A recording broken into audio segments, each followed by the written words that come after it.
Saludarlos nuevamente y darles la bienvenida a quienes se están conectando a nuestra jornada de conversaciones que construyen futuro. Y para dar inicio a este bloque, vamos a hablar sobre inclusión y diversidad. Presentamos a la socióloga y profesional del apoyo de la política de género de la Dirección de Equidad de Género de la Universidad de la Frontera, doctora Camila Rojas Sánchez. Doctora, adelante.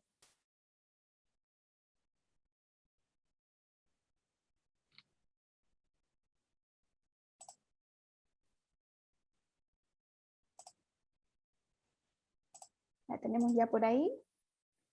Vamos a dar unos segunditos.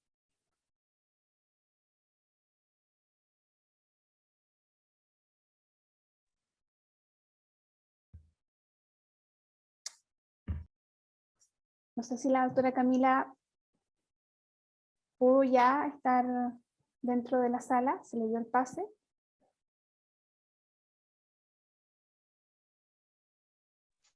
Vamos ahí a pedir la confirmación que necesitamos. Bueno, como les he estado recordando a lo largo de esta actividad, para nosotros es muy importante tener la retroalimentación que ustedes nos den de esta jornada. Por eso, todas las personas que estén inscritas van a recibir un link para que puedan participar y darnos la retroalimentación. Así que les agradecemos mucho su participación. Ahora sí, dejamos con ustedes a la doctora Camila Rojas, que ya ustedes están viendo. Adelante. Hola, gracias Rocío. Bueno, me dejaron como cojo, ¿cierto? Sí. Voy a realizar una breve presentación.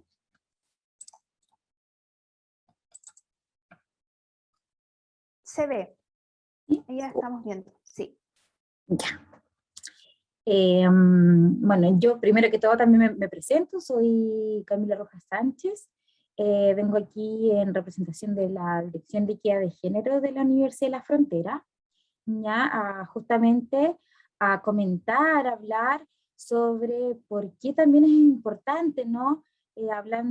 Hablar y conversar, dialogar sobre lo que es género, inclusión y diversidad en la Universidad de la Frontera, ¿ya? Justamente en estos contextos de diálogos para construir este proyecto de modelo educativo, ¿ya? Y justamente estuve viendo también la sección de la mañana, ¿ya? Y así que me inspiré también un poco en esta primera diapositiva, justamente de por qué hablar de género en este modelo educativo, ¿no? Y, y bueno, justamente aquí el rector de nuestra universidad, el doctor Eduardo Hebel, hablaba justamente de estas nuevas demandas que legitiman de alguna forma el proyecto educativo, ¿ya? ¿Y por qué es necesario también esto? Porque justamente hay nuevas demandas que tan nuevas no son, sino que han sido históricas, sociales, como es justamente el movimiento de mujeres, movimientos feministas, ¿ya? Que también van cambiando justamente el perfil de estudiantes, como nos decía también Alejandra Contreras, ¿ya? Y este cambio de perfil de estudiantes, de alguna forma, nos hace también, ¿no?, acelerar el cambio educativo, como también nos decía Xavier, ¿ya? Y justamente en este marco es donde también nace el anhelado cambio, ¿no?, de este cambio educativo y por ende también el de nuestra universidad, ¿ya? El modelo educativo de nuestra universidad. Y en realidad esta demanda, si bien fue más conocida en 2018, de hecho se conoce como el Mayo Feminista, ¿ya? En realidad es una demanda histórica que nace a partir también, inclusive antes del decreto Munategui, que es el decreto que de alguna forma nos da a las mujeres, no de alguna forma, nos da a las mujeres el reconocimiento para poder justamente entrar a la educación superior, titularnos, ¿ya? Pero de todas formas se materializa hoy en día y es más visible justamente por el Mayo Feminista del 2018, por eso también las imágenes a la derecha, ya la superior de la derecha justamente en la UFRO, ya, y abajo esta es de Santiago, que justamente señala esto de contra la violencia machista en la educación superior y la demanda de una educación no sexista, y por ende como universidad estatal, pública, nos tenemos que hacer cargo también de estas demandas, como nos señalaban también los expositores de la mañana. ¿Ya? Y justamente estas demandas feministas anhelan por el principio de igualdad, y aquí es súper importante también, porque aquí empezamos también a hablar justamente de inclusión, diversidad, como es el nombre de la sección en la que nos encontramos ahora en estos diálogos, ¿ya? Que justamente se refiere a la equivalencia humana de las personas, pero también a la aceptación de la diversidad y la diferencia. Por eso es tan negrita y por eso también es tan importante dentro de este concepto de igualdad, justamente la aceptación de esta diversidad y la diferencia, iguales y diferentes, iguales y diversos. Ya ese es un lema también ya bien conocido. Y en este sentido, mujeres, hombres, pero quizás no solamente en términos binarios, sino que también personas que no se reconozcan dentro de estos géneros, ya son iguales en el sentido de que son humanamente equivalentes, ¿ya? Y en este sentido, obviamente, es que tienen un igual valor humano, que tienen el mismo potencial para el ejercicio del poder, el desarrollo de sus capacidades, tener voz propia frente a la vida social, en este caso también a la vida universitaria, ya que estamos hablando en términos universitarios propiamente. Y este principio de igualdad se ha ido enriqueciendo también, ya gracias al principio de no discriminación, al principio de equidad, al de igualdad de derechos, como vamos a estar viendo en algunas diapositivas que vienen. Ya comprende también lo que es la igualdad de trato, la igualdad de oportunidades, la igualdad de resultados, que pareciesen ser sinónimos, pero de todas formas tienen sus especificidades cada uno de estos conceptos. Ya, y además obviamente se refiere por último a la igualdad de derechos y a la igualdad sustantiva. Y justamente aquí me quiero detener un poco, porque muchas veces, de hecho estamos en un proceso ahora en la universidad, justamente de reivindicar esta anhelada igualdad, ya en estatutos, en la política de igualdad de género en la universidad, ya, pero esto de alguna forma conlleva también una igualdad formal. ¿Qué quiere decir esto? Que es un reconocimiento, obviamente, de este principio, ya de igualdad, pero en las normas jurídicas y en la legislación. Y por eso hay que tener mucho cuidado también con lo que se conoce como que solo quieren el papel, ¿ya? Y esto que solamente quieren el papel significa que debe ser materializado de alguna forma, ¿ya? Y esta materialización justamente nos lleva a hablar de esto de la igualdad sustantiva, ya que es un principio también que complementa justamente la igualdad de género, pero también supone la modificación de circunstancias que impiden a personas, hombres, mujeres o personas que no se reconocen dentro de estos términos binarios, ya ejercer plenamente sus derechos, tener acceso a la oportunidad de desarrollo mediante estructuras legales, de políticas públicas, ya, o políticas propiamente tal, como es lo que hemos estado haciendo en la universidad y a lo que también apunta este proyecto de modelo educativo, ¿ya? Y además esta igualdad sustantiva nos permite de alguna forma concluir justamente el principio superior de igualdad, ¿ya? ¿Por qué? Porque de alguna forma esta igualdad formal, que obviamente es súper importante, porque de esa forma podemos exigir justamente esta igualdad, se materializa. Y con eso ya de alguna forma concluye, ya concluye entre comillas, porque siempre hay que estar monitoreando, viendo la implementación, analizando, evaluando justamente estos reglamentos, estas normas ya universitarias en este caso, correspondientes a la igualdad de trato, de oportunidades, de resultados, ya que aquí también de alguna forma lo explicito, ya que justamente la igualdad de trato supone la eliminación de obstáculos, ausencia de todo tipo de discriminación, ya sea por razones de género, de sexo o cualquier circunstancia personal también, pero siempre vinculadas al sexo o al género en el caso de la igualdad de género, ¿no? También está la igualdad de oportunidades, en donde de alguna forma se otorga a cada persona las mismas oportunidades de acceso, recursos y beneficios, y en este sentido se basa en un conjunto de principios de intervención que tienen obviamente como fin eliminar las desigualdades derivadas por diferencias de género, ¿ya? Y por último también está la igualdad de resultados, que de esta forma es como una culminación lógica, ya, de esta igualdad sustantiva, que materializa esta igualdad de género, ya más formal, más normativa, ya, y estos resultados pueden manifestarse en distintos campos, donde las mujeres disfruten ya por fin de los mismos derechos que los hombres, en un contexto de igualdad, en la adopción de decisiones, de toma de decisiones políticas, ya de influencia política propiamente tal, en este caso también en la universidad. También está lo que es el principio de equidad, y eso también es súper importante, porque muchas veces se confunde también con el de igualdad, ¿ya? Y realmente no son sinónimos. Sí, obviamente, culminan de alguna forma en el anhelo que tienen estas demandas de mujeres, en estas demandas feministas, ¿ya? Pero que de todas formas son distintos, ¿ya?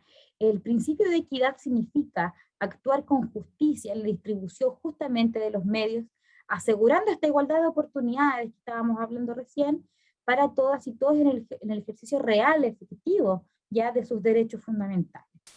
Este principio aporta al de igualdad, por eso decía yo que van de la manito, ¿ya? Considerando el criterio de la diferencia, ¿ya? Y aquí justamente por eso quise también poner esta diapositiva, ya que de alguna forma nos invita a dialogar, a hablar de esta diversidad, de esta inclusión, que es en el fondo a lo que estamos abocados en esta sección de los diálogos para el proyecto de modelo educativo. ¿Ya? Y en este sentido, obviamente, este criterio de diferencia es un elemento indispensable para considerar también en este principio de igualdad, ¿ya? Y esto, en conjunto, son las bases también para estas medidas de acción afirmativa, acción positiva, ¿ya?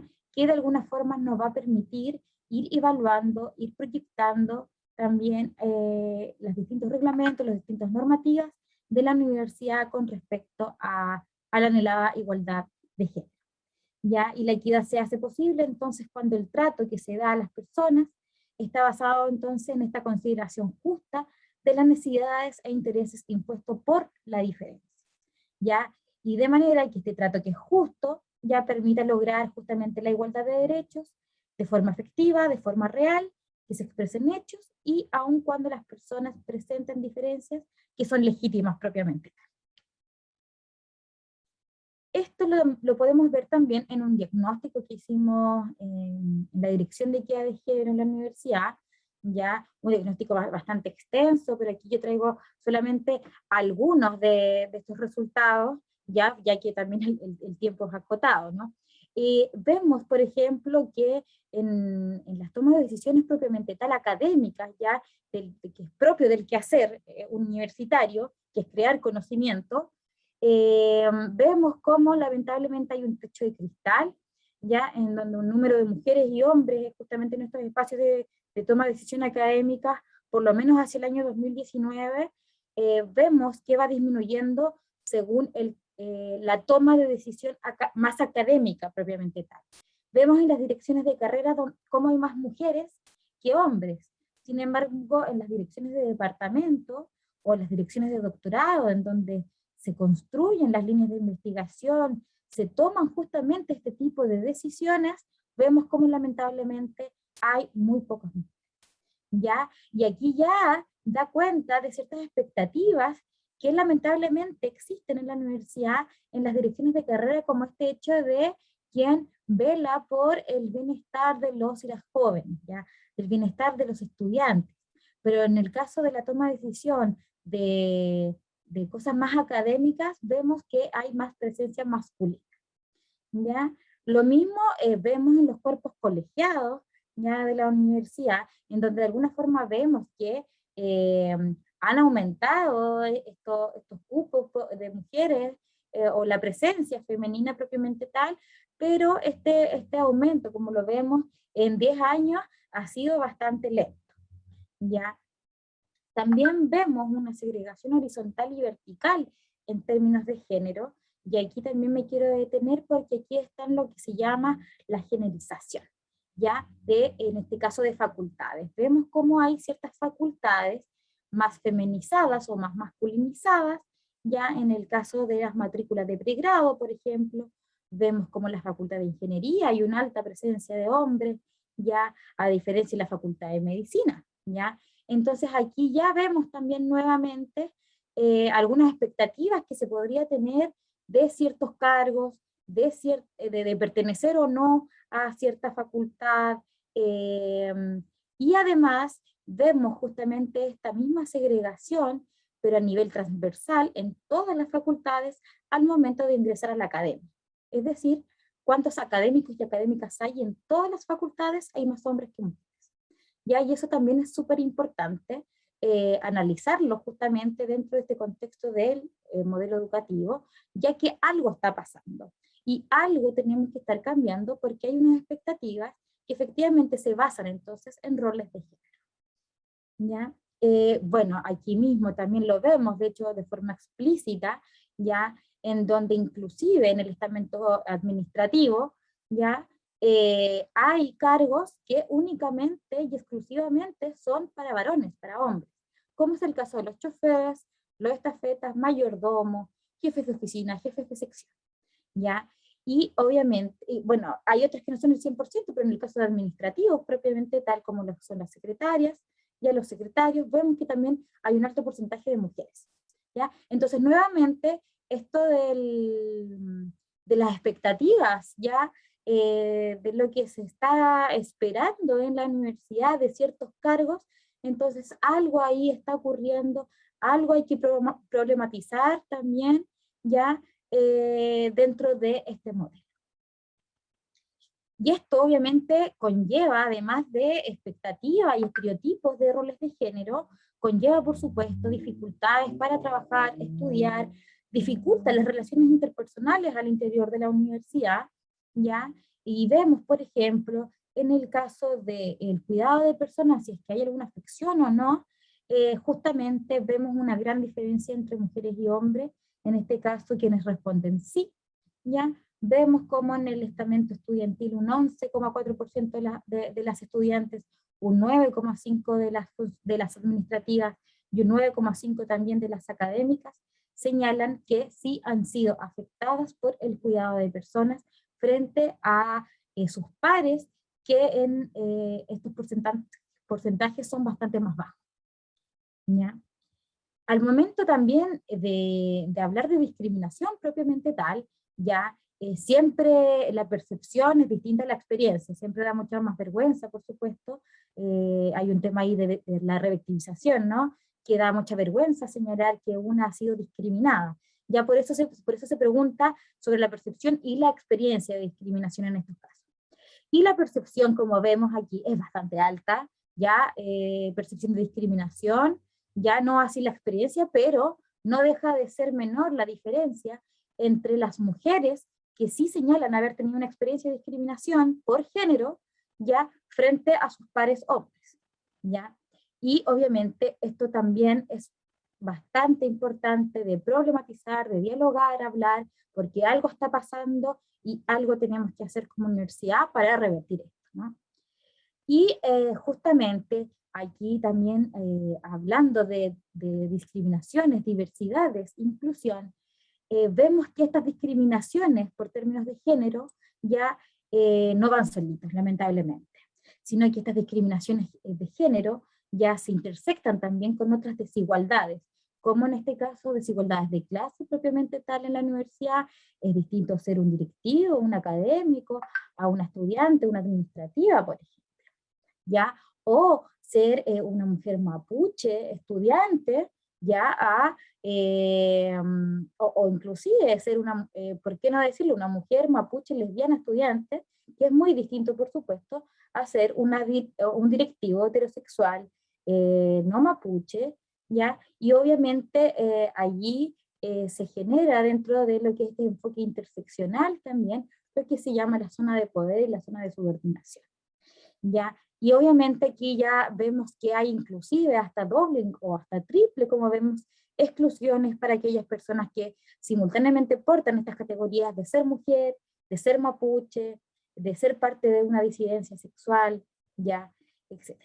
Por eso también es importante hablar de inclusión, de diversidades, ya, Se trata entonces justamente de una discriminación por pertenencia al pueblo mapuche, por ejemplo, ya que aquí hablamos netamente de racismo, o una discriminación relacionada con posiciones subordinadas al interior de alguna estructura social dentro de la universidad, como sería el clasismo o jerarquía, ya situando justamente a las mujeres mapuche, las mujeres de diversidades sexuales, en un lugar subordinado de esta estructura social de la universidad. ¿Qué se está haciendo en la universidad propiamente tal? Justamente estamos llevando a cabo esta política triestamental, deliberativa, al igual que en este caso se está llevando a cabo en este proyecto de modelo educativo. Ya por eso también es muy importante que todos estos procesos dialoguen, ¿ya? Y justamente el objetivo general de esta política, ¿ya?, es establecer orientaciones estratégicas, directrices, que permiten alcanzar justamente una cultura de igualdad y de equidad de género en todos los ámbitos de la gestión universitaria, con el fin justamente de construir una universidad libre de exclusiones, de discriminaciones, de violencia, de brechas de género, en el marco del respeto de los derechos fundamentales de las personas, y en este sentido, por supuesto, de llevar a cabo inclusión dentro de todo lo que conlleve las diversidades propiamente tal, no solo sexuales, sino que las diversidades, como bien lo señalaba en la diapositiva anterior, dentro de la universidad. Ya dentro de esta política, ya que todavía no ha sido aprobada, pero sí está en proceso ya de ser entregada, ya el rector de ser entregada luego de ello a los cuerpos colegiados, ya están también los principios, ya dentro de ellos los que corresponden justamente a lo que estábamos hablando, de inclusión y diversidad. Bueno, es transversal en la mayoría de estos principios, pero de sobremanera en lo que es el enfoque de derechos humanos, en el reconocimiento de las identidades de género, la orientación sexoafectiva, de expresiones de género, por supuesto en lo que es la interculturalidad, en lo que es la erradicación de discriminaciones y violencias de género, como lo veíamos en las diapositivas anteriores, y por supuesto, propiamente tal, y autoexplicativo de alguna forma, este principio de inclusión, ¿ya?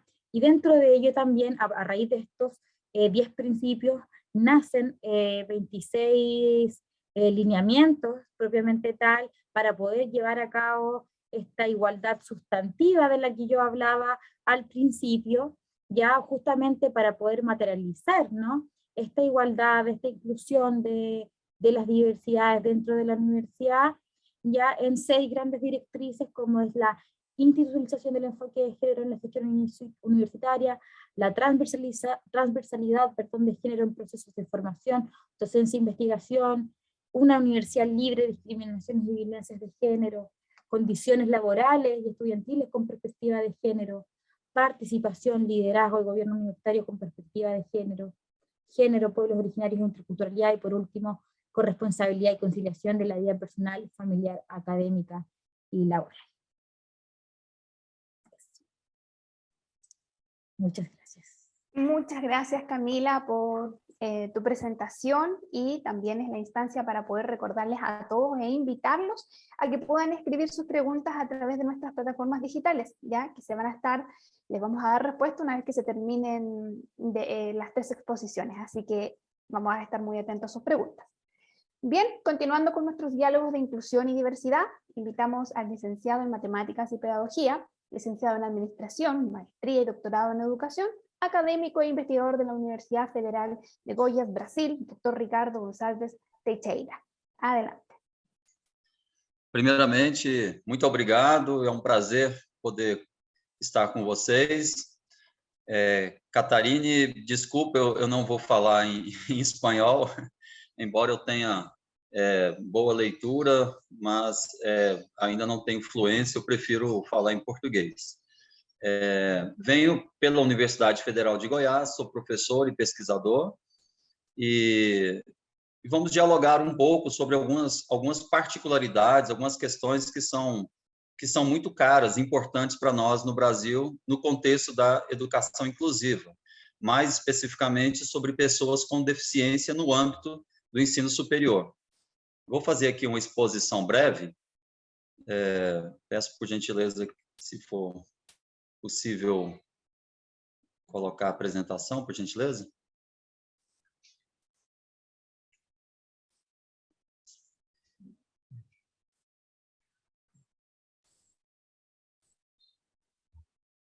Consegue ver bem? Sí, ahí estamos ok. Ótimo. Deixa eu só organizar aqui as janelas. Então, vamos lá.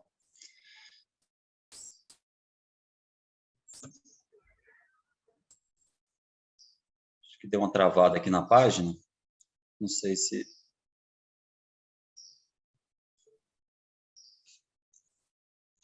Podemos ver la presentación. Si desea avanzar para... Bom, acho que agora deu certo. Ok. Então, a fala vai se dar sobre a educação especial e inclusão escolar no contexto brasileiro.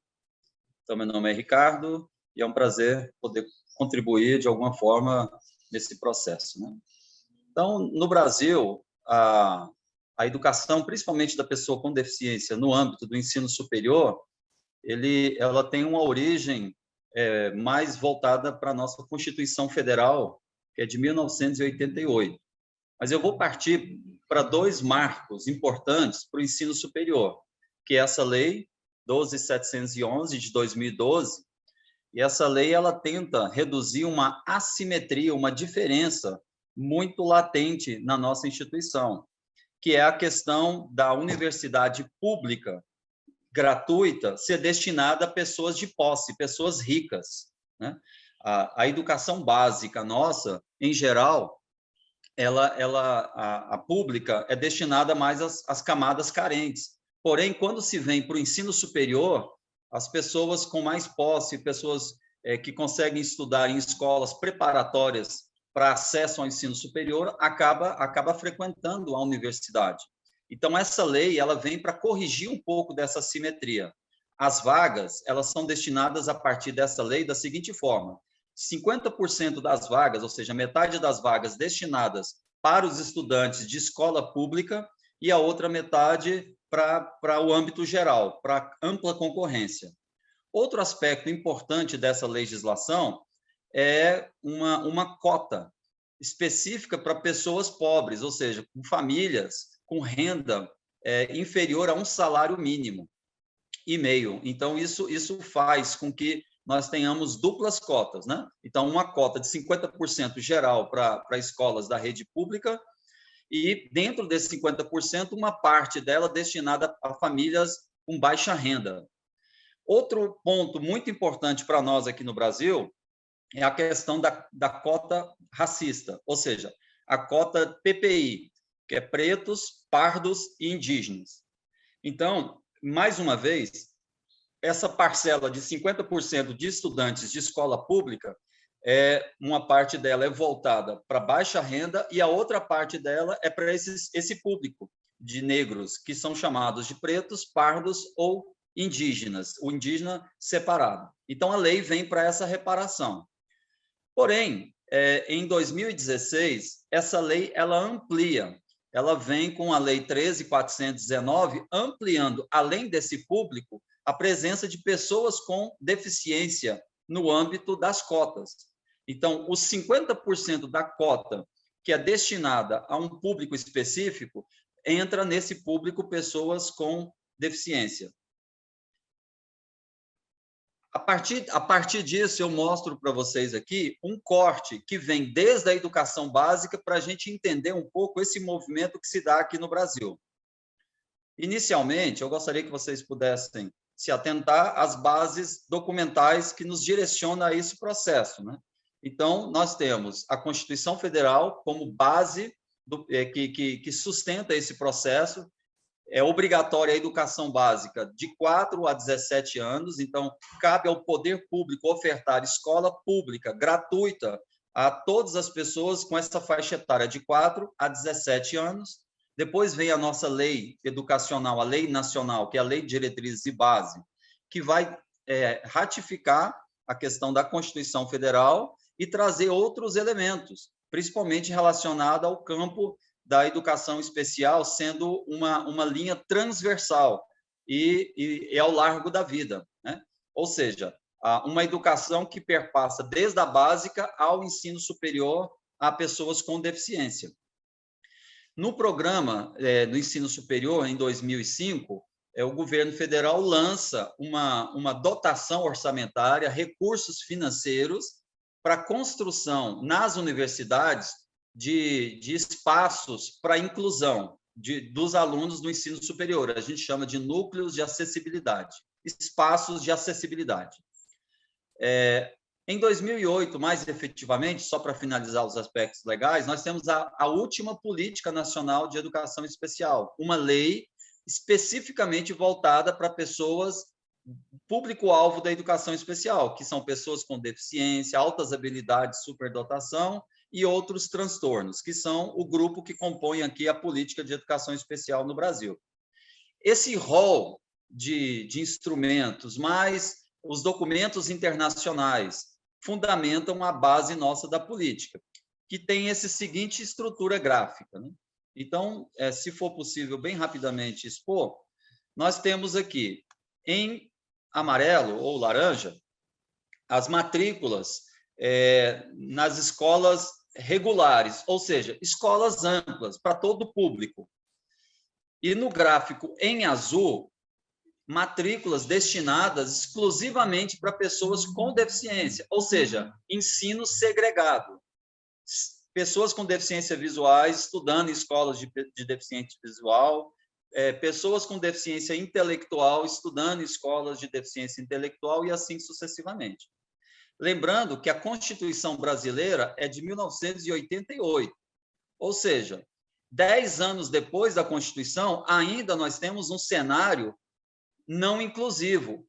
Pelo contrário, é um cenário totalmente diverso a isso, né? Especificamente voltado para a matrícula de pessoas com deficiência em escolas especializadas em deficiência, contrário ao princípio da inclusão. Observe que essa curva ela se modifica exatamente a partir da política que vem de 2008, que é a política nacional atual, que vai trabalhar essa questão da presença da pessoa com deficiência nas escolas regulares. Então, esse é um ponto muito importante para a gente perceber essa variação.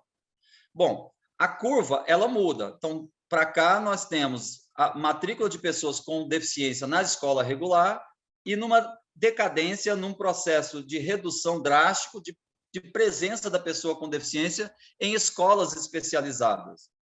Duas coisas são importantes. Essa mudança de curva, que é possível perceber que cada vez mais a distância entre escola especial e escola regular, e um segundo movimento, que essa educação inclusiva, ela trouxe para a escola parte das pessoas com deficiência que até então não acreditavam na escola, não tinham na escola um espaço para a inclusão, e, ao mesmo tempo, as legislações suportavam isso. Com a mudança dessas legislações, nós saímos aqui de um número próximo aqui a 350, menos 350 mil, para mais de 1 milhão e 300 mil, ou seja, a gente multiplicou por mais de 5 vezes o volume de alunos na presença na escola. Então, isso foi muito importante. Qual foi a importância disso? Porque, a partir dessa política, que até então ela era voltada exclusivamente para os anos iniciais da educação básica, agora passa a ser projetada também no ensino superior. E aqui nós temos um pouco desse cenário no ensino superior. Observe só, nós estamos aqui em 2011, eu não consegui dados anteriores, e nós já temos um volume de matrícula de pessoas com deficiência no ensino superior relativamente considerável se a gente for comparar a tempos atrás. Com o tempo, esse número vem crescendo bastante, saindo de 22 mil para 48, quase 50 mil alunos no ensino superior, alunos com deficiência. Aqui, só nas escolas públicas de ensino, esse crescimento de 2011, que a gente já pressupõe uma evolução grande, que sai aqui do patamar próximo de 6.500 pessoas com deficiência, quase 3 vezes maior, ou seja, 192% de ampliação só nas instituições federais. Lembrando que as políticas são especificamente para as escolas públicas de ensino. Aqui no Brasil, as escolas públicas são 100% gratuitas, não tem cobrança de valor, os alunos estudam gratuitamente. Bom, então, ao se falar em políticas efetivas de acesso, então, vamos comentar um pouco sobre isso na nossa instituição, a Universidade Federal de Goiás. O Brasil, um país de dimensões muito grande, no meio do país, bem no centro, tem a nossa capital, que é Brasília, muito próximo a Brasília tem a instituição que eu trabalho, que fica no estado de Goiás. Antigamente, o nosso sistema de entrada no ensino superior, cada faculdade, cada instituição tinha o seu formato. Criaram um formato nacional. Agora, toda a entrada no ensino superior público, em grande parte, eu diria mais de 90%, é feita pelo sistema Enem, que é o Exame Nacional de Ensino Médio. O aluno faz o exame e essa nota que ele tira no exame é feito um cálculo nacional e os alunos escolhem pelo um sistema chamado SISU, que instituição que ele quer estudar, em que turno, em quais condições, em que cidade, e assim vai. Então, o acesso a gente já não controla muito dentro da nossa instituição. Porém, as cotas garantem presença de pessoas com deficiência, presença de pessoas pretas, pardas e indígenas, e garante também a entrada pública ao ensino superior. As instituições particulares, elas têm os seus próprios processos seletivos. Bom, nós conseguimos também esse processo de cotas nos cursos de pós-graduação, mestrado e doutorado.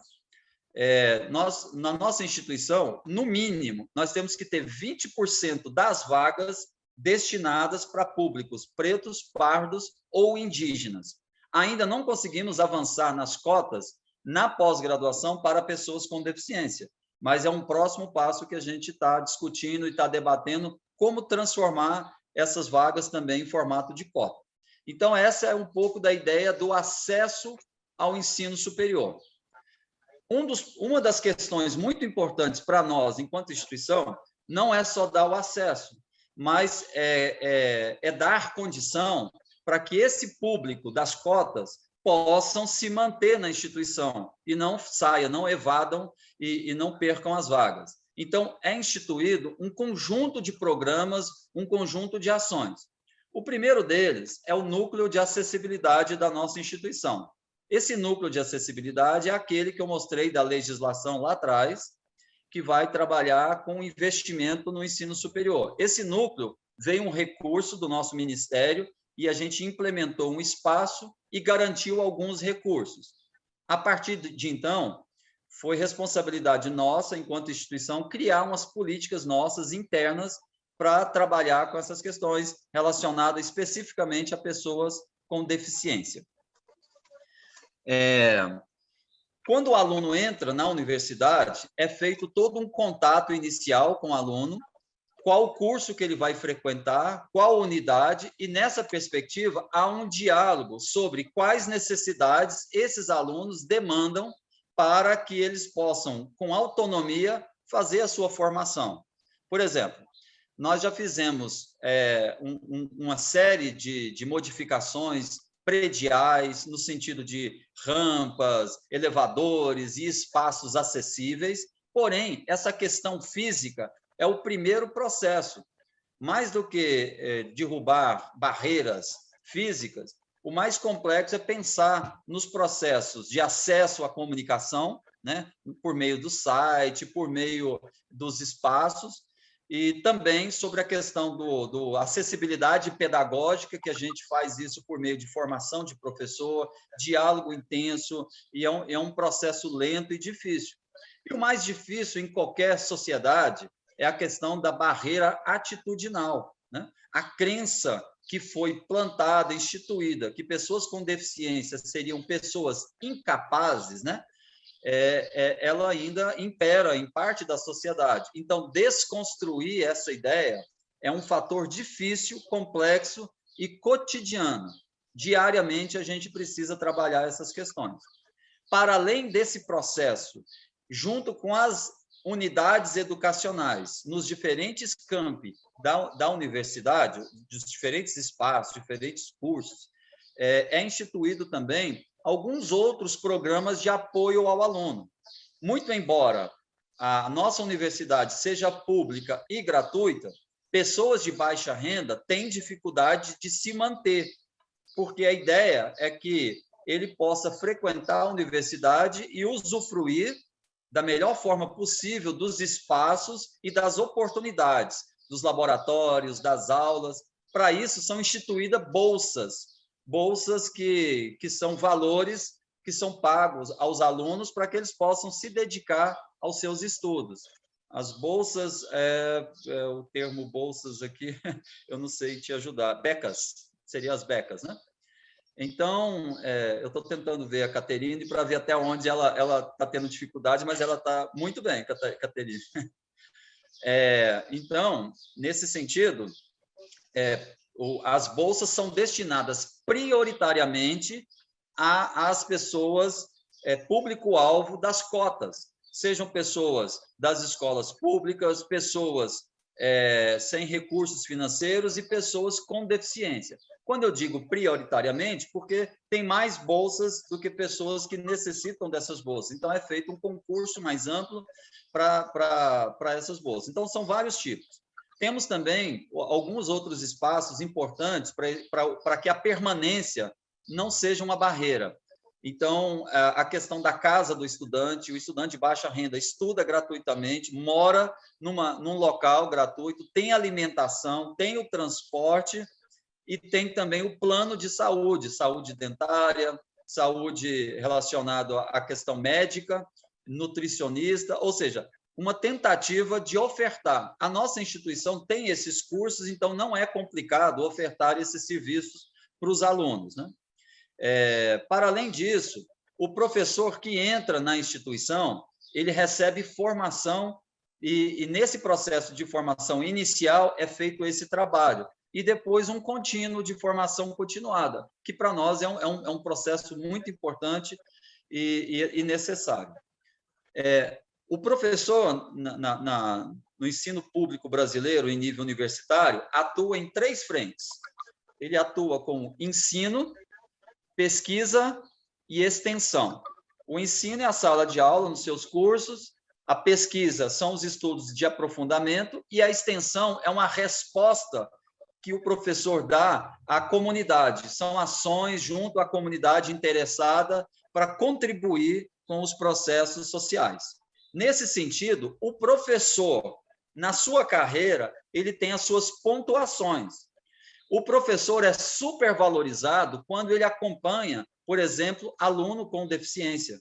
No score desse professor, na contagem de pontos desse professor, isso é levado em consideração. Ou seja, esse conjunto de ações e programas, como foi apresentado alguns, nos dão uma condição básica de permanência. Porém, isso não garante a permanência do aluno. Então, é uma vigilância constante para dar as condições mínimas para que esse aluno não saia da instituição, para que ele tenha a inclusão mais efetiva. O nosso grande desafio institucional no momento é o êxito acadêmico, né? Então, é o que a gente tem discutido bastante. O que é o êxito acadêmico? É a formação no tempo adequado, nas melhores condições, tendo recebido todo o ensino possível, as adequações e as adaptações pedagógicas, tecnológicas. Isso é tudo muito desafiador. Alguns cursos que, historicamente, retêm muitos alunos, para os alunos com deficiência, isso também é uma verdade, é uma consequência desse processo. Então, é um trabalho que a gente tem desenvolvido de forma paulatina e de forma também contínua, né? Bom, aqui mostra um pouco da evolução da presença do aluno com deficiência em nossa instituição. Nós saímos de 2010 com a criação do Núcleo de Acessibilidade, com 62 alunos, é entrada naquele processo de prova escrita, não tinha diferenciação, não tinha diferença nenhuma do aluno comum, do aluno com deficiência que entra no processo seletivo.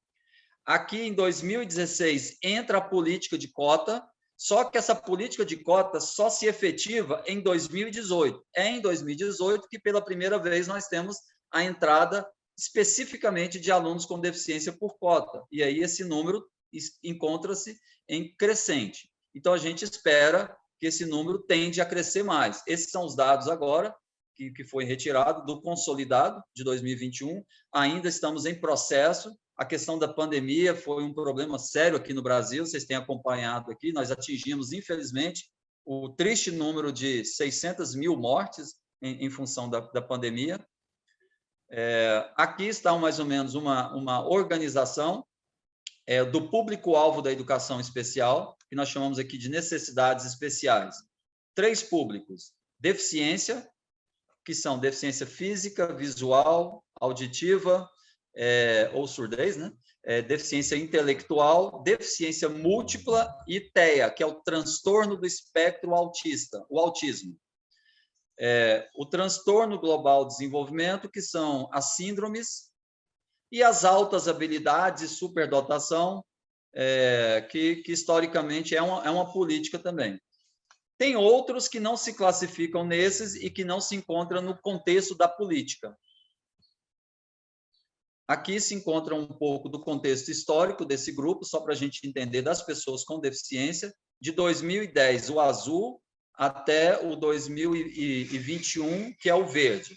Então, esse aqui é o grupo de pessoas com deficiência auditiva, surdez, é um volume que era o maior, juntamente com a deficiência visual, porém, no último momento, a gente tem observado uma crescente de pessoas com deficiência física, muito levado pela questão das cotas, né? Aqui o grupo de pessoas com deficiência intelectual, um número representativo para o ensino superior, isso é importante dizer. E aqui, gente, uma crescente para o transtorno do espectro autista, que para nós é muito novo aqui no Brasil, uma política que vem de 2012 para cá, porque até então o transtorno do espectro autista era considerado uma síndrome lá nos transtornos. Alguns desafios, né? O envolvimento das associações representativas de pessoas com deficiência em todos os processos é muito importante. O envolvimento dos alunos com deficiência, porque toda a criação de política sem a presença dessas pessoas é uma política problemática. O desafio de infraestrutura, que é constante, porque exige investimento físico, existe investimento financeiro, e isso nem sempre é possível. A nossa instituição está passando por uma crise, nós temos um governo federal que não apoia as instituições de ensino superior, na verdade não apoia quase nada, nós estamos tendo aqui uma catástrofe no ponto de vista do governo, não vou entrar nessas questões, né? A formação constante de professores e servidores para dar suporte e apoio às pessoas com deficiência, apoio pedagógico a estudantes e professores, porque nós temos também políticas para a entrada de servidores e profissionais da educação, professores com deficiência na nossa instituição. Então, é necessário também apoio pedagógico a esse público, não só os professores, mas também aos estudantes e aos técnicos administrativos, né? Os desafios tecnológicos, que são gigantescos, né? Por exemplo, no ensino superior, para as pessoas com deficiência visual, principalmente, estou falando sobre esse recorte só para exemplificar, qualquer acesso a livro braille é muito complicado, e a gente tenta trabalhar a tecnologia assistiva, dando acesso ao uso de computadores, mas para isso nós temos que digitalizar os livros, disponibilizar esses livros, é um desafio gigantesco. A descontinuidade das políticas públicas, que para nós é um problema sério, nós avançamos bastante, mas sempre batem à porta um modelo de segregacionista de ensino, é uma constante esse processo. No mais, para que a gente possa abrir para a próxima fala e também espaços para questões, agradeço, fico muito feliz pela oportunidade e espero, de alguma forma, contribuir com a instituição, a Universidade de La Frontera, e, ao mesmo tempo, poder contribuir com o diálogo sobre essa questão da diversidade e inclusão. abrazo. Muchas gracias, Ricardo, por su presentación. No nos cabe duda que esto nos va enriqueciendo con temáticas actuales, ¿cierto? De mucho interés para todos y para todas, más cuando se consideran diferentes contextos y realidades. Así que muchas gracias. Damos paso a la profesora e investigadora de la Facultad de Formación del Profesorado de la Universidad Autónoma de Madrid, doctora en Ciencias Sociales Aplicadas. Dejo con ustedes a Carmen Márquez Vázquez. Muchísimas gracias. Pueden oírme bien, ¿verdad? Sin problemas. Perfecto. Bueno, muchísimas gracias a la Universidad de la Frontera por invitarme a participar en este seminario durante el día de hoy, y también quiero felicitar a la universidad por la estupenda iniciativa que está promoviendo y que está llevando a cabo de debate y de proyecto comunitario con toda su comunidad universitaria del modelo educativo que están visualizando para el futuro. Creo que realmente es una iniciativa muy interesante, una iniciativa de la que muchas universidades podrían aprender, y les felicito de verdad, de corazón, por esta actuación. Voy a compartirles una pequeña presentación que preparé sobre la inclusión universitaria, que es el tema que yo voy a abordar. Creo que puede verse también bien, si no me dicen ustedes y intento reestructurarla. Como les decía, yo trabajo en la Universidad Autónoma de Madrid. Desde hace bastantes años investigo sobre la inclusión en la educación superior. Realmente en España es un tema bastante nuevo, en el que hay todavía una corta trayectoria investigadora, porque, como ustedes bien saben, la inclusión ha estado siempre más asociada a niveles educativos obligatorios, a la educación primaria, educación secundaria, y no tanto a la educación de posgrado. Sin embargo, por la iniciativa de compañeras que me precedieron, que comenzaron a trabajar sobre todo en materia de inclusión de personas con discapacidad en las universidades, esto ha dado pie a que estemos trabajando y debatiendo en España qué significado tiene la inclusión en el sistema universitario y cómo serían en todo caso esas universidades inclusivas. Desde este prisma me sitúo y espero voy a compartir con ustedes algunas de las reflexiones, de las investigaciones que he ido llevando a cabo durante estos 5 o 6 últimos años, y que espero que puedan servirle pues, de inspiración, o que puedan servirle como un apunte para su modelo educativo.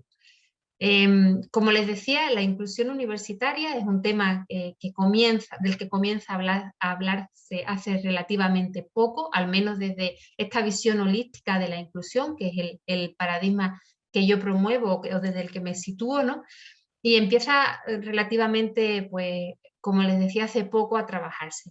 Y ha sido precisamente la Agenda 2030 en 2015 cuando de alguna manera ratifica esta necesidad de que las universidades se muevan y promuevan la inclusión como un valor fundamental de la universidad.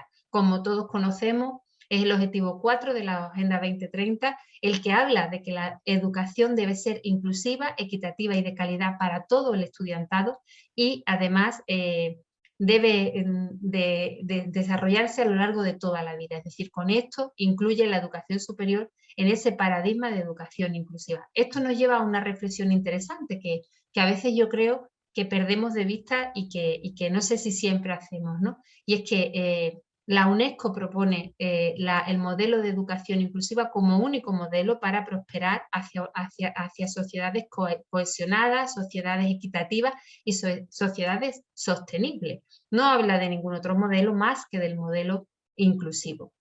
Así que esto nos lleva a considerar que una universidad que quiere ser sostenible, que quiere ser equitativa, tiene que ser a la fuerza inclusiva, y una universidad que quiere ser excelente, y la excelencia saben ustedes que es un bien que persiguen muchas universidades, todas las universidades quieren ser excelentes, quieren tener ese sello de excelencia en sus campus, entre su profesorado, entre su alumnado. Bueno, pues si las universidades quieren ser excelentes, tienen que avanzar sin lugar a dudas hacia la inclusión. Una universidad que no es inclusiva no puede ser nunca una universidad excelente. Y cuando hablo de inclusiva, me gustaría apuntar en este momento una pregunta que siempre hago, ¿no? Que yo también me hago muchas veces a lo largo de mi trabajo, ¿no? Es qué significa una universidad inclusiva, cómo será una universidad inclusiva o a quiénes debe incluir una universidad que pretende ser inclusiva. Miren ustedes, en esto yo he encontrado diferentes aproximaciones a la inclusión en la educación superior.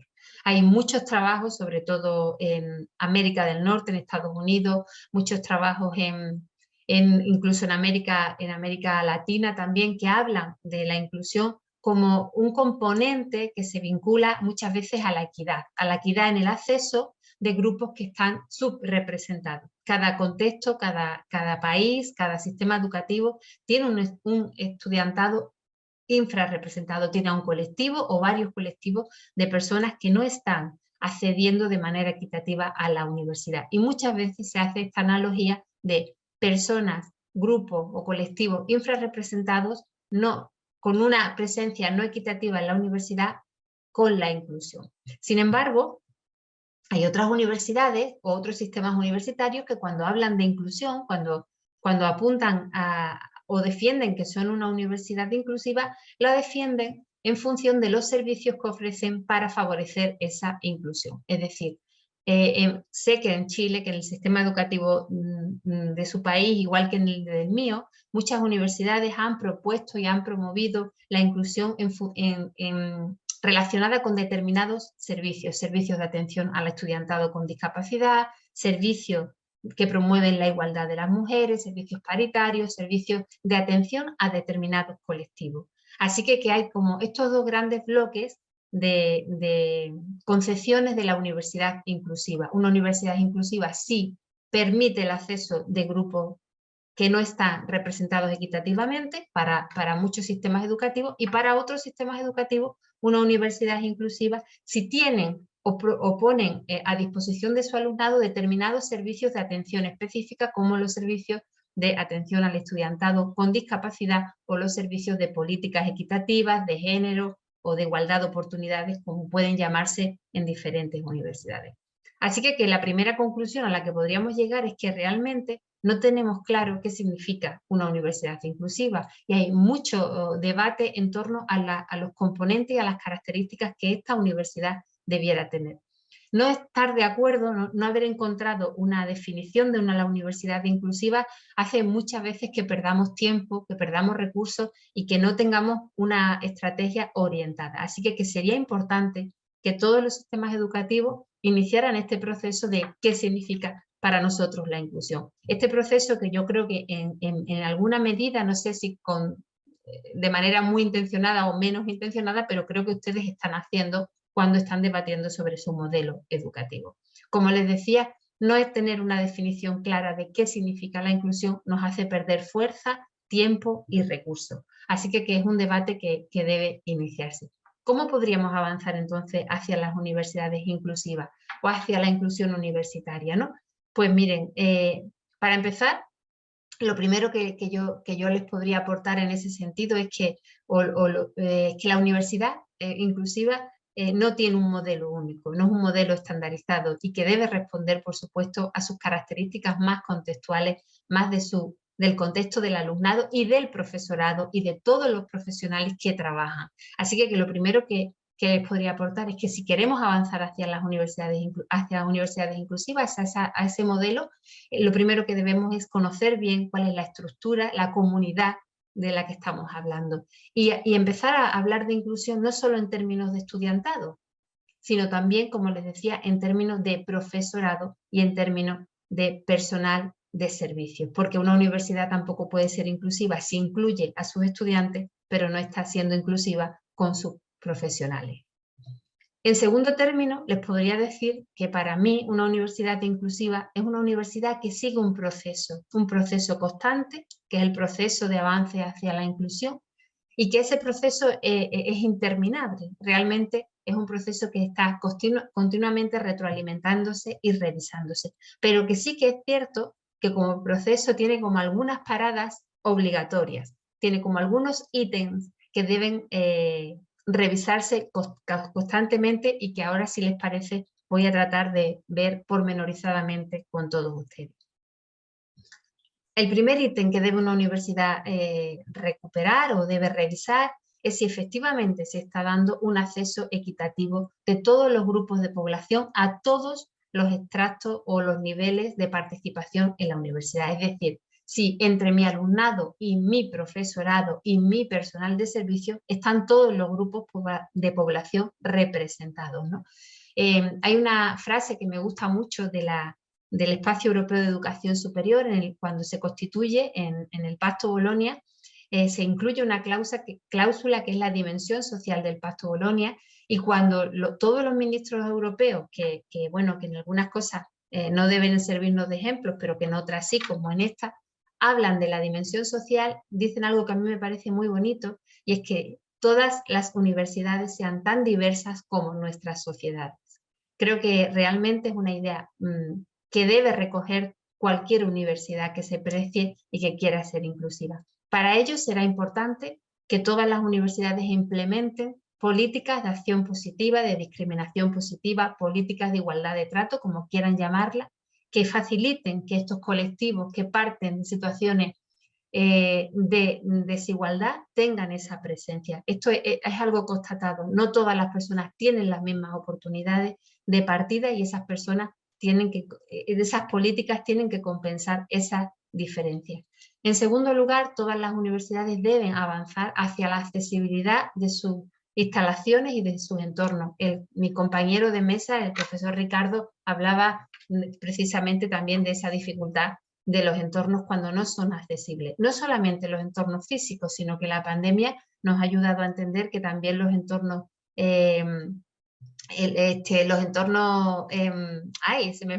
los entornos de trabajo virtual también deben ser accesibles si queremos que todo el mundo pueda acceder y participar en igualdad de oportunidades.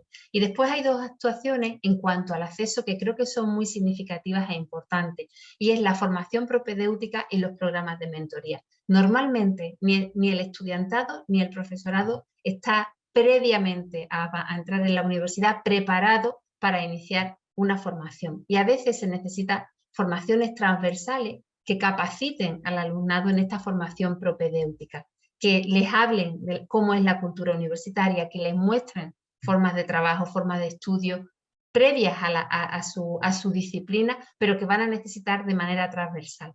Igualmente, es muy importante la colaboración que se establece en los programas de mentoría, donde las propias redes entre los estudiantes y entre el profesorado sirven como motor y como apoyo para que todos los estudiantes se sientan parte de la universidad y para que todos los miembros de su profesorado o de sus profesionales también lo sientan. Para esto es también muy importante que exista o que se programe una cultura de reconocimiento de la diversidad y de valoración de la diversidad. Es eso que hablamos siempre de celebrar la diversidad, de estar orgullosos de que nuestras universidades sean diversas, tan diversas como nuestras sociedades, como decía anteriormente. Importante para eso que exista una normativa clara que facilite que esta inclusión pueda darse y que facilite que siempre la igualdad de oportunidades y de trato equitativo e inclusivo esté salvaguardada por la propia normativa para que nada pueda poner en peligro esos derechos fundamentales que todas las personas deben tener.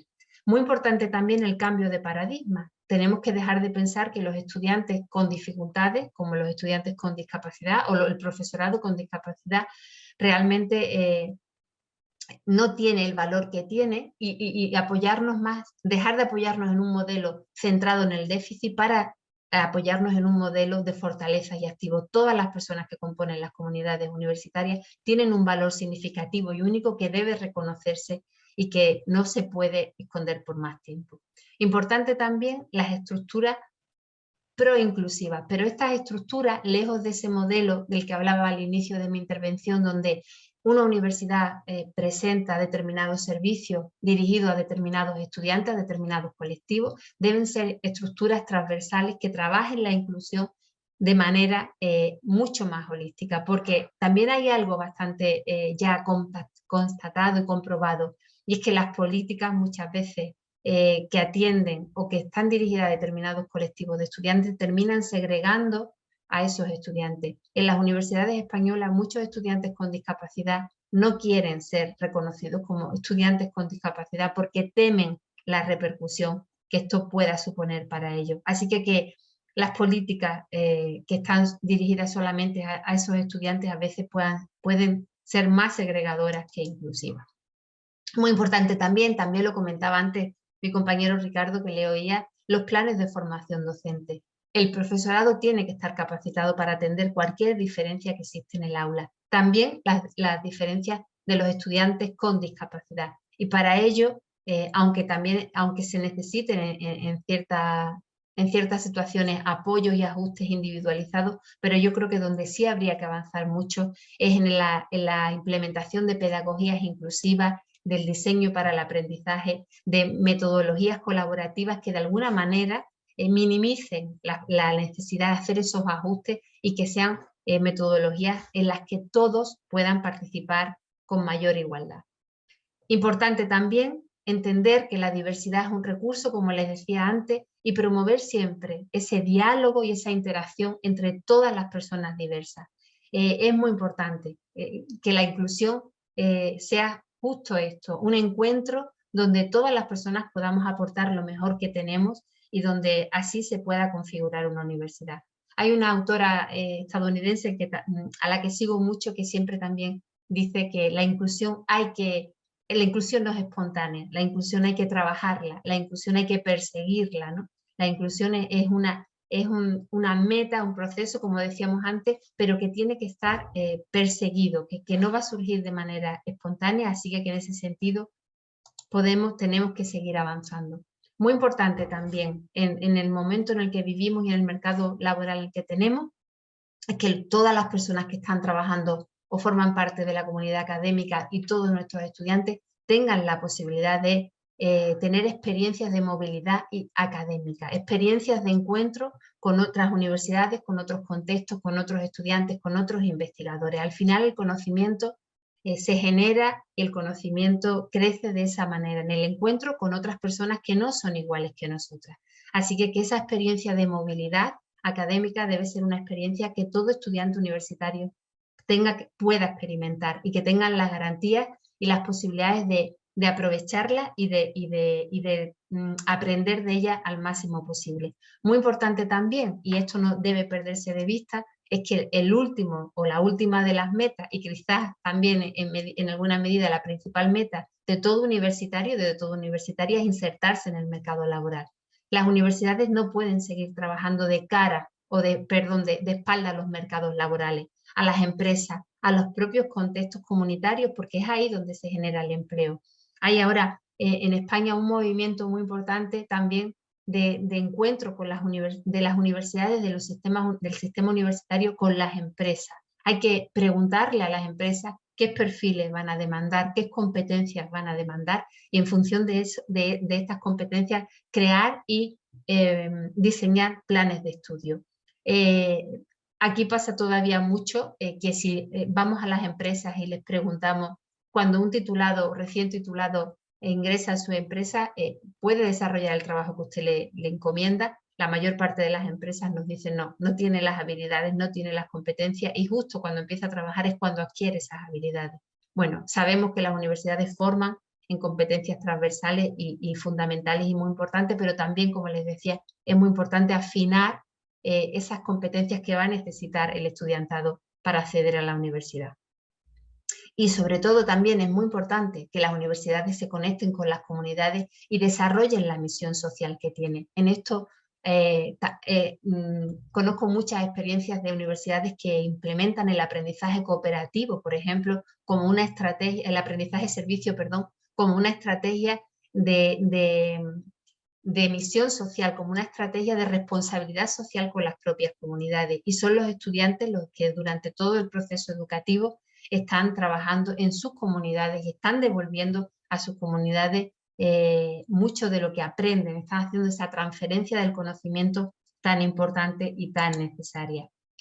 Por último, importantísimo, crear espacios de convivencia donde todos se sientan acogidos y todos se sientan seguros.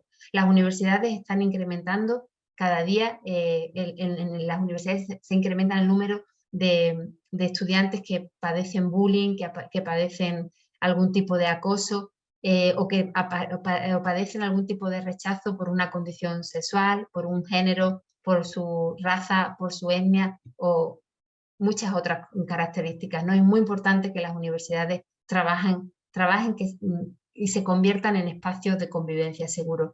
Y por último, también destacar que es muy importante que las universidades entiendan que debe hacerse o deben establecer un liderazgo distribuido, un liderazgo donde desde el estudiantado al rector o rectora de la universidad tengan ese papel participativo y ese papel de construcción de la nueva universidad. Finalmente, también invito a que las universidades reflexionen sobre cómo evaluar estos procesos de inclusión. Para ello, bueno, les apuntaba solamente un pequeño trabajo que publicamos hace poquito, fruto de una investigación donde trabajamos muchas universidades, en las que proponíamos un sistema de indicadores para que las universidades pudieran autoevaluarse y pudieran medir en qué medida están siendo inclusivas y no inclusivas. Creo que serviría un poco para que la universidad se oriente y tenga una escala para medir en este momento y durante un tiempo estoy siendo inclusiva, para medirse en el tiempo, para medir en diferentes momentos o para que pueda hacerse una medición entre universidades si eso ayuda. Esto es un instrumento de evaluación, no deja de ser uno de los tantos que hay. Yo se lo presento porque, como les decía, fruto de una investigación, pero a lo que sí de verdad invito es a que todas las universidades reflexionen y sí que inicien un proceso de reflexión compartida y de evaluación de en qué medida están siendo inclusivas. Por mi parte, esto es todo. Espero haberle al menos suscitado interés por el tema de la inclusión en la educación superior, aunque sé que es un tema que ya ustedes tienen ese interés y de ahí la invitación a participar en este encuentro, y quedo a su disposición a través del correo electrónico para lo que requiera, y en este momento pues creo que a través del chat para cualquier pregunta que puedan surgirle y en las que le pueda ayudar. Muchísimas gracias. Gracias a usted por su disposición y por esta interesante mirada que ha compartido el día de hoy con todos nosotros. Por supuesto, agradecemos a todos nuestros expositores y expositoras, y como bien lo señalaba la doctora Carmen, ahora vamos a dar inicio a la ronda de preguntas. Y vamos a partir con la primera, que está dirigida a la doctora Camila Rojas Sánchez.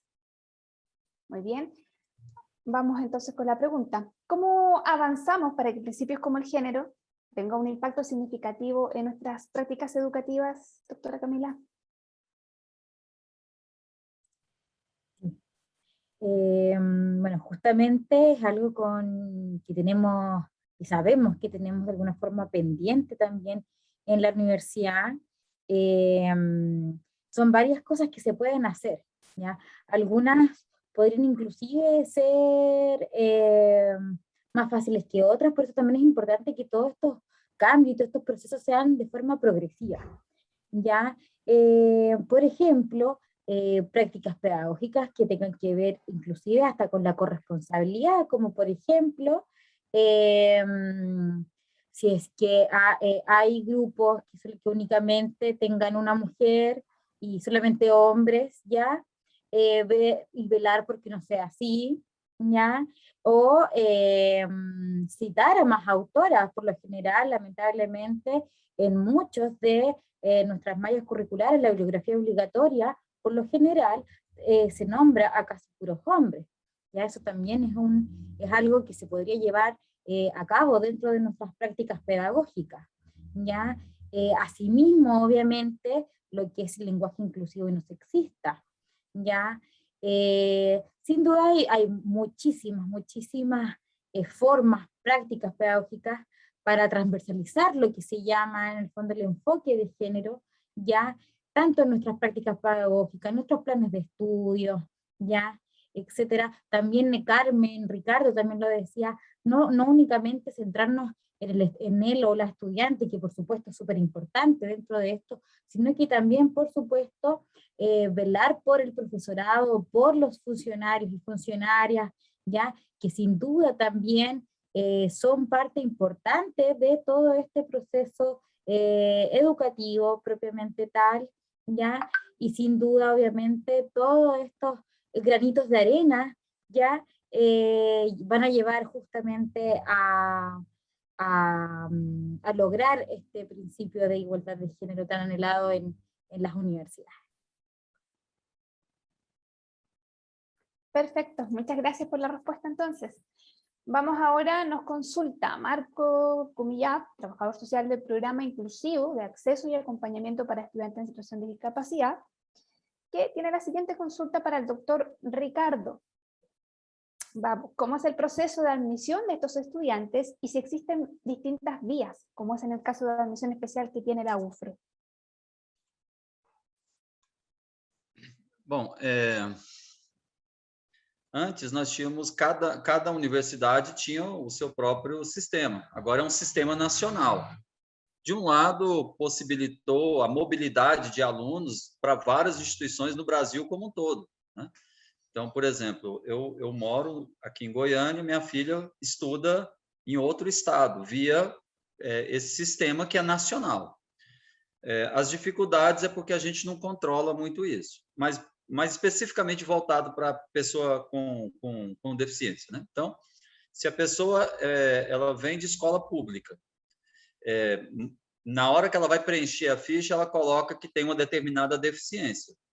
E aí essa ficha é encaminhada. O Ministério vai organizar por localidade, ele vai escolher onde que ele quer fazer a prova, e aí tem as prioridades, e aí ele é levado a um espaço para fazer essa prova. Se a condição dele é uma condição especial, vai ser dado a ele uma condição especial. Por exemplo, pessoas com deficiência têm 1 hora a mais para poder fazer a prova.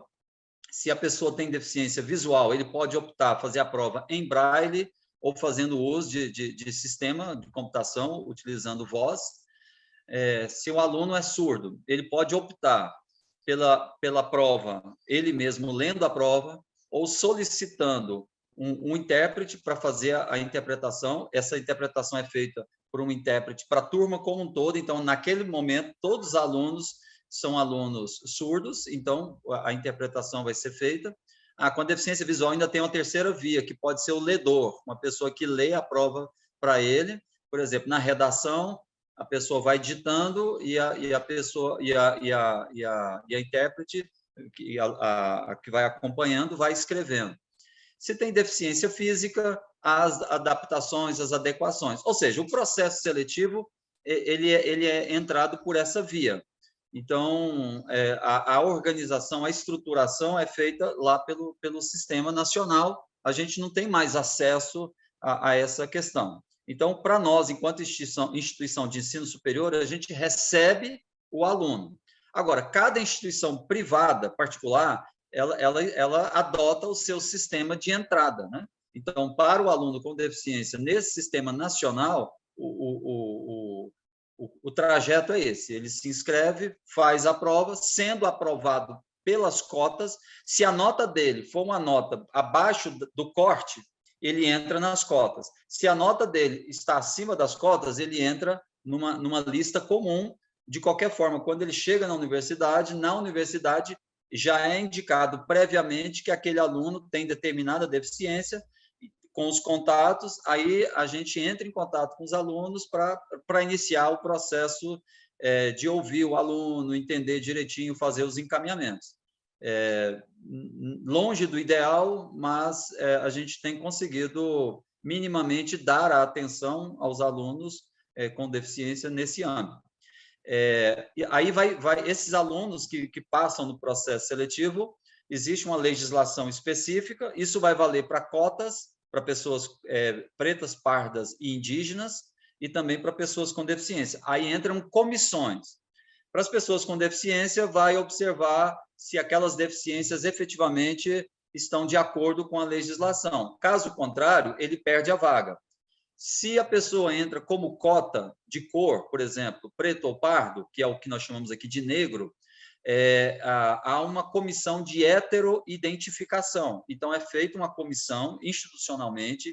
A metodologia atual é fenótipo, então o grupo vai olhar não os traços de antecedentes, mas os traços atuais. Eles vão olhar traços de cabelo, traços do rosto. É muito ruim do ponto de vista, assim, porque sempre comete injustiça. O tempo todo é aluno que a comissão julga que ele não é negro, tem que entrar na justiça, é um problema sério, né? mas a gente tem mudado bastante essa questão. Antigamente era autoidentificação, bastava a pessoa dizer, não, eu me sinto negro e pronto, eu tenho acesso. E aí, com esse processo de pessoas tentando burlar o sistema foi sendo modificado. Atualmente, a legislação é a que está valendo, é por heteroidentificação pelo fenótipo, né?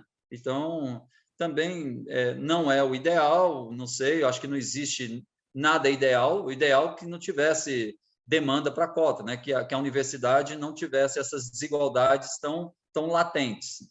Mas esse é o modelo que a gente tem adotado aqui no Brasil. Ok, muchas gracias. Vamos con la tercera y última pregunta de este bloque. Nos llega de parte de Loreto Faúndez La Torre y está dirigida a la doctora Carmen Márquez. ¿Cómo se abordan los programas de mentorías y su énfasis para la inclusión? Muchas gracias por trasladarme la pregunta. Pues los programas de mentoría son programas destinados a favorecer la inclusión del alumnado de nuevo ingreso. Como ustedes saben, cuando los estudiantes llegan a las universidades, sobre todo cuando provienen pues, de ciudades, de provincias diferentes, incluso de países diferentes, hay siempre un sentimiento de soledad, ¿no? y de tener que adaptarse rápido a un contexto nuevo. Entonces los programas de mentoría lo que proponen es que este alumnado de nuevo ingreso sea tutorizado, sea acompañado durante los primeros meses por un estudiante que ya pertenece a la universidad, que está en su segundo, en tercer año y que facilita su progresión académica, que facilita que conozca el contexto, que conozca los servicios, que conozca cómo es la vida universitaria y que sirvan de apoyo. Hay algo muy importante también que la investigación ha puesto de manifiesto y es que además del apoyo económico que todos los estudiantes necesitan para ir a la universidad, es muy importante el apoyo emocional y es muy importante el apoyo instrumental. Son como dos tipos de apoyo que muchas veces perdemos de vista, pero que son fundamentales para la permanencia y el éxito del estudiante. El apoyo instrumental es ese apoyo tan tangible como quién me presta los apuntes, dónde puedo hacer la fotocopia, quién me pasa el libro, dónde está la biblioteca, cómo puedo buscar en la biblioteca, y el apoyo emocional pues es todo ese apoyo más relacionado con los sentimientos, con el acompañamiento, con las emociones, con la confianza entre estudiantes. Entonces, como les decía, el programa de mentoring lo que propone o lo que busca es unir o poder establecer un trabajo colaborativo entre el alumnado de nuevo ingreso y el alumnado que ya pertenece a la universidad, de manera que el alumnado de nuevo ingreso le facilita la tarea de su integración académica y el alumnado que ya pertenece a la universidad y que va a ser de mentor también se forma previamente pues en algunas habilidades sociales importantes como la escucha activa, como la resolución de conflictos, como incluso habilidades más directivas y de organización que le van a proporcionar o que le van a ayudar a hacer esa tarea de mentor. Así que con este modelo lo que conseguimos es que se establezca esa relación de ayuda entre el estudiante de nuevo ingreso y el estudiante que ya forma parte. Tiene beneficios para los dos porque a uno le posibilita su inclusión y porque el otro estudiante también puede entrenarse en esas competencias que decíamos antes, pues de escucha activa, de apoyo mutuo, de solidaridad, incluso fíjense si son en muchas universidades españolas se llevan a cabo estos programas y son tan efectivos y son tan exitosos que muchas veces los propios estudiantes que son estudiantes de primer ingreso y que en un curso académico son los que reciben apoyo, después se convierten ellos mismos en mentores porque la experiencia ha sido beneficiosa.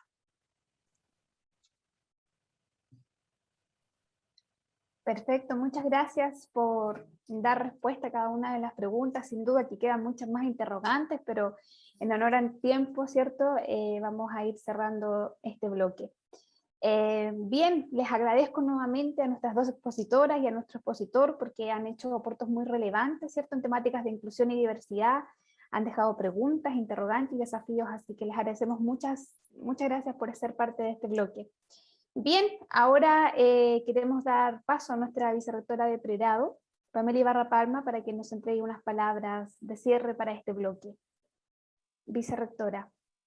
Gracias, Rocío. Bueno, saludarlos a todos y a todas, en especial a Carmen, ¿cierto? A Ricardo y a Camila, que han puesto en la mesa un tema que sin duda nos ha, la pandemia sobre todo, ¿cierto?, ha relevado el tema de la inclusión, ¿ya? Y de muchas desigualdades que vivimos en términos generales, ¿no?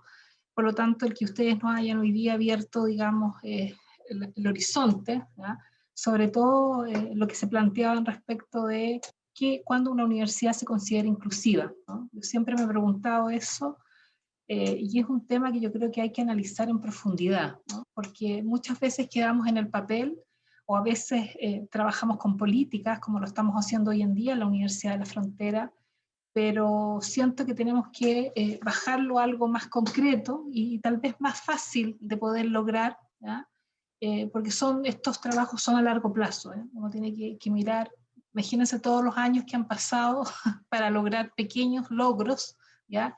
Y yo felicito, digamos, todo, que ya estemos hablando de inclusión, ¿ya? En este caso 3 países y 3 universidades, y que hemos visto avances en el tema de inclusión. Yo creo que es para felicitarnos a todos, ¿ya? Sin duda que hay muchas brechas, ¿ya? Sobre todo aquí en la universidad, de acuerdo a lo que presentaba Camila, nos quedan brechas que abordar, ¿ya? Pero no tenemos que desanimarnos, ¿cierto? Y dar el ejemplo, en este caso, cada uno en el rol que le toca cumplir, ¿ya? Para poder ser más inclusivo y practicarlo en la vida diaria. Yo creo que eso es lo más importante, por lo menos en lo personal, es ser consecuente también con lo que uno dice y que vamos a plasmar en un modelo educativo, ¿ya? Y siento que los profesores somos los primeros que tenemos que dar el ejemplo, ¿ya? En nuestras aulas cuando recibimos personas diversas, ¿ya? Distintas, ¿ya? Y al acogerlas, como ustedes muy bien dijeron, es algo importante. En la UFRO sí tenemos un programa maravilloso, y aprovecho de agradecer a todo el equipo del PIA, y aquí es un programa especial para alumnos que son diversos, ¿ya? Y por lo tanto hemos aprendido mucho y sí, tenemos que seguir avanzando. Así que a Loreto, que la veo por ahí, a todo el equipo del PIA, muchísimas gracias por hacer un aporte desde la UFRO a estos alumnos, ¿cierto?, que son diversos. Así que muchas gracias nuevamente a Camila, a Carmen y a Ricardo por sus presentaciones. Gracias, Rocío. Gracias, vicedoctora, por sus palabras. Bien, queremos solicitarle que puedan encender su cámara para la foto oficial de este bloque. Los animo a todos a poder encender sus cámaras, ¿cierto? Que siempre es un desafío cuando estamos de manera remota. Voy a dar unos segunditos para que el resto también se pueda sumar a la foto oficial de este bloque.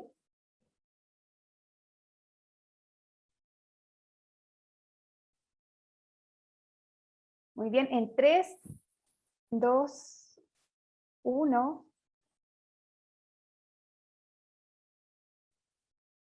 Bien, muchas gracias por la disposición. Ahora vamos a irnos a una muy, pero muy breve pausa de un par de minutos nada más y nos volvemos a reencontrar para el último bloque sobre interculturalidad y ciudadanía, que va a ser moderado por la periodista, directora de la carrera de periodismo de la Universidad de la Frontera, Nadia Arias Vega. Nos reencontramos en breves instantes, un ratito más, muy pequeño.